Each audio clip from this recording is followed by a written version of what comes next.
2, 1. Hallo YouTube, willkommen zu dieser ganz geilen Reaction auf Top 10 Make-up Mist. Ich mach dir das aus.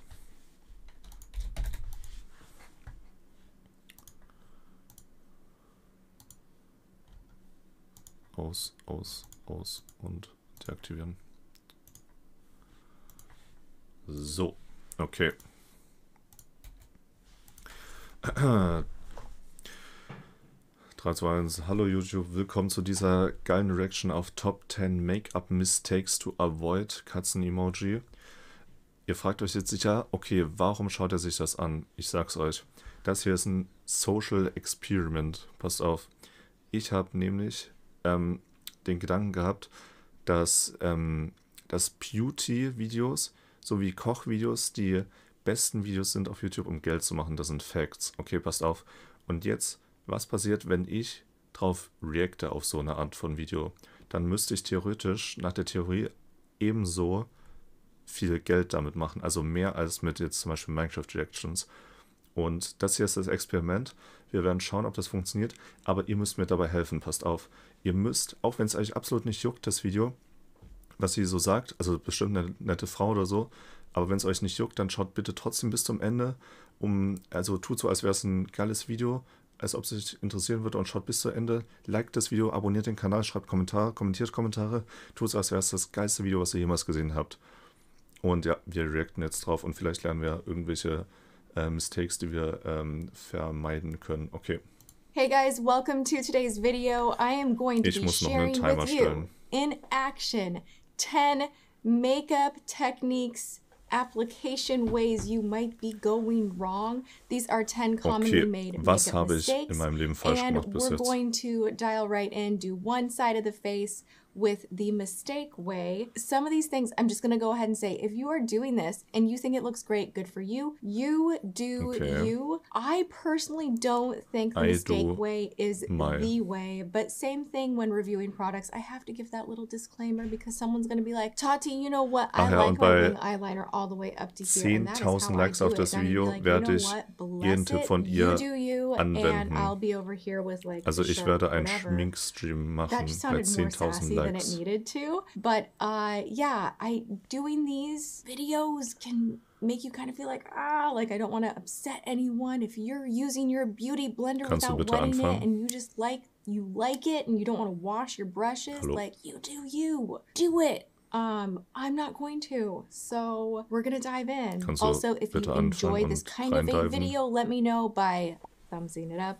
Leave a comment, share the video, subscribe, ring the bell so you don't miss any of my future uploads. I want to do more videos like this where it's like a top 10 of, you know, brows, eyes, do's, don'ts, bests, worsts, all of that. So stay tuned for more content like this. All right, let's start at the very basic beginning.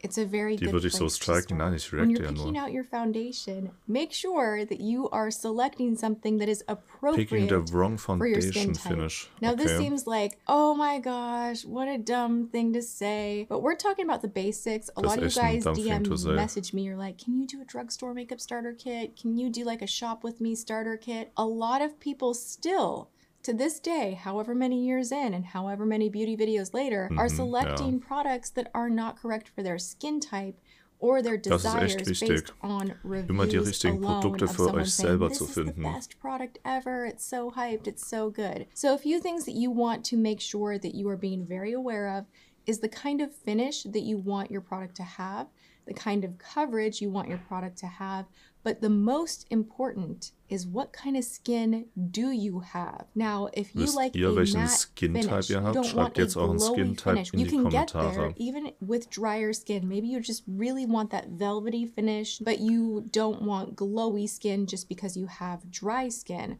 Well, the solution to that is using something that is going to plump up the skin, that is going to be appropriate for your drier skin, and then not loading up the face with glowy highlight and glowy setting powder, and then using a finishing powder that is going to have a more velvety finish is going to get you further than, you know, oh, I don't care, I have dry skin, I'm going to use a mattifying product. That is just going to suck the life out of your skin, and vice versa. I have seen people with oily skin They're like, oh, but I just want that, I want that glow. I just really want that like dewy glow. But if you already have oils in your skin that are going to come up to the surface during the day, but you're like, I hate the way matte makeup looks, I don't like it. Make sure, most important, your base is the right type of a finish for your either dry, combo, or oily skin. And then from there, play up the kind of look that you want, whether it is dewy,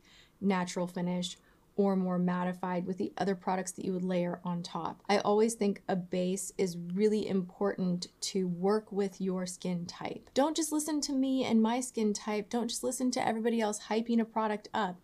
Make sure that you are doing your homework as far as how long wearing you need it to be, as far as the ingredients that might irritate you, how full coverage you want it to be, and of course the finish being more radiant, natural, or radiant. That was a very basic makeup 101. We are going to go over some just foundation, no pun intended, foundational rules for your makeup application. We're going to get into tip number 2. This is what you guys really want to know about.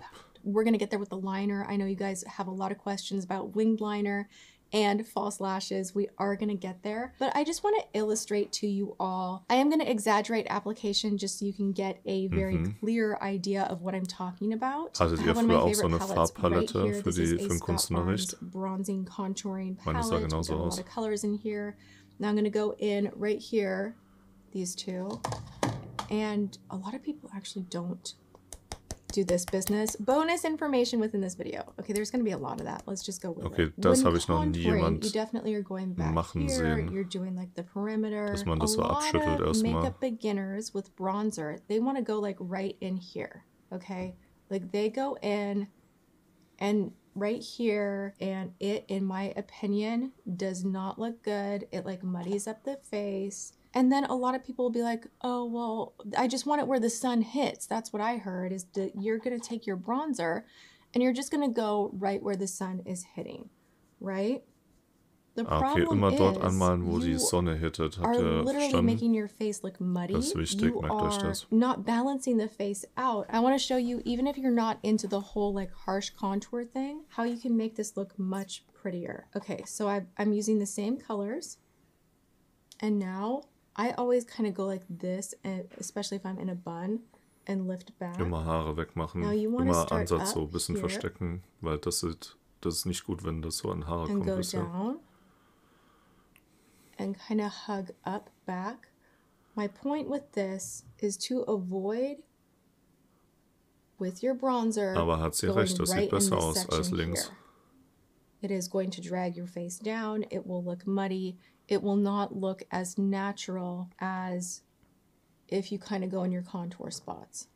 Now you can take the excess and bring it up kind of toward the nose to kind of get a little more of that sun-kissed look. But you see, just placement-wise, this, you can go down on the jawline, is going to be much better. Bonus tip for you guys, make sure not only that you are going down the neck with bronzer and with foundation, if you use a foundation a little bit darker than your actual skin, make sure that you get the ears, but then here's your bonus. Do not forget, especially if your hair is up in a bun, to get behind the ear. This feels a little bit weird and is like one of those things that you can easily forget about, but just make sure you take a little bit of your bronzer down even the back of your neck. You don't want to be one shade contoured, bronzed, all of that here, and then have a completely blank like demarcation back here. Terrible. Tip within a tip, using hairspray on your spoolie to make sure that your brow hairs stay completely in place. This is the good side. Warum hat ihr so jetzt auf die Zahnbürste da gemacht? This is the good side. Brushing those hairs upward. Now these are going to stay in place. None of this is going to move. Habe ich auch noch nie gesehen, dass man das macht. Which, you know, maybe you don't want to do all the time, but this is a good Ich habe immer nur so Feuerzeug und so Haarspray gehalten. This is going to be more budge proof than any gel you could purchase. So on our makeup mistake side, I am going to do the same thing. However, We're going to let it dry. The make a mistake side is going to be doing your brows, which some people prefer to do their brows before they do foundation, before they do their eyeshadow, and really makeup application and the order of application is so personal. However, this particular makeup mishap, if you will, is one that you can commonly overlook, and it looks terrible when you do. What I'm talking about is waiting to powder, and this could even be like your finishing powder, and being just kind of crazy with it after you have already set your brows, whether it be with a gel, a pomade, hairspray, the technique I just showed you. You are likely to have an issue with powder. Like even if you're going in light, if you go over here, you are going to go look in a different mirror, like you're in the car, you're doing like a little extra gloss or something, and you will notice that your brow hairs will kind of be all over the place, and they will have a little bit of powder in them, because whatever wet product that you place on your brows to hold everything into place is just going to be like a magnet, kind of almost like a lint roller for any other powders that you place on your face after you put that on. So I always save setting my brows until the last minute. Like I will actually make sure if I'm wearing a hoodie or something that is going to maybe mess up the lay down of my brow hairs, which sounds like such an extreme like step, but you know, even when you put on your shirt, you can have your brow hairs going like this way, that way. So I always save the brow gel as like a final step. Makeup mistake commonly made for eyeshadow is blending way too high. Too close to the eyebrows. No matter what your eye shape is, a little space underneath the brow, just a little separation between your eyeshadow and the brow. So I'm going to show you, because it starts out kind of innocent and like people will not go in the crease, but above it, like somehow blending above the crease entirely. Now what this does, not only is it going to be more difficult for you to blend this way, and you might think, okay, my goal is just to keep this lid clean. And that's great. Like that is really, that is smart. That is a good look. However, when you start getting too high up, jetzt will ich aber noch das richtig sehen, wie man es richtig macht. Not a flattering look. I'll show you the correct placement is going to be das korrekte Placement. In, like feel that bone there, and what you're going to do is take a light application first and go in and out. Gut, dann wissen wir jetzt auch, wie das funktioniert. Lasst ein Like da, wenn ihr mehr Tipps da sehen wollt. Wenn das richtig viel Geld bringt, mache ich nur noch solche Reactions. Wir sehen uns später wieder bei einer anderen Reaction auf meine alten Videos. Abonniert den Kanal, lasst ein Like da, kommentiert Kommentare. Ich hoffe, ihr habt bis zum Ende geschaut, ihr seid die Geilsten. Tschüssi.